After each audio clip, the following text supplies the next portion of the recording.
घने हरे भरे जंगल के एक शांत कोने में एक छोटा सा बंदर रहता था। उसका नाम था मोटू। मोटू बहुत चंचल था, लेकिन उसका दिल बेहद साफ था। उसकी दुनिया में अगर कोई सबसे खास था, तो वह था एक पुराना बड़ा पेड़। वही पेड़ उसका घर था, वही उसकी माँ की आखिरी याद भी। जब मोटू बहुत छोटा था, उसकी माँ ने उसे उसी पेड़ पर गोद में लेकर कहा था, इस पेड़ का हमेशा ध्यान रखना। ये सिर्फ पेड़ नहीं, तुम्हारा घर है। कुछ समय बाद उसकी माँ उसे छोड़कर चली गई। उस दिन के बाद मोटू के लिए वही पेड़ उसकी पूरी दुनिया बन गया। एक दिन अचानक जंगल में कुछ लोग आए।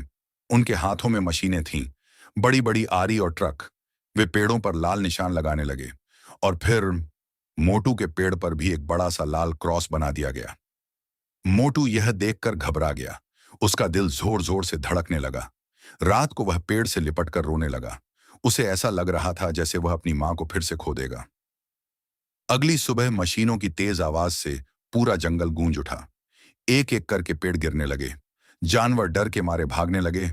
पंछी आसमान में उड़ गए। हिरण इधर उधर भागने लगे। जंगल की शांति अब डर में बदल चुकी थी। जब मोटू के पेड़ की बारी आई, वह धीरे धीरे नीचे उतरा और सीधे मशीन के सामने खड़ा हो गया। छोटा सा बंदर और सामने एक विशाल मशीन थी। तभी मोटू ने जोर से आवाज लगाई, और कुछ ही पल में जंगल के बाकी जानवर भी वहां आ गए।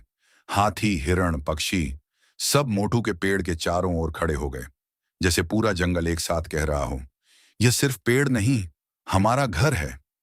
यह देखकर एक आदमी रुक गया। उसने मशीन बंद कर दी। उसकी आंखों में पहली बार समझ दिखाई दी। उसने धीरे से कहा, अगर यह पेड़ गिरा तो यह जंगल खत्म हो जाएगा। उस दिन मोटू का पेड़ बच गया, और धीरे धीरे बाकी पेड़ भी बचा लिए गए। मोटू अपने पेड़ की एक डाल पर बैठा था। हवा चल रही थी, पत्तियां हिल रही थीं, जैसे उसकी मां फिर से उसे प्यार से झुला रही हो। मोटू ने आंखें बंद की, और हल्की सी मुस्कान उसके चेहरे पर आ गई। छोटी सी हिम्मत भी बड़े बदलाव ला सकती है।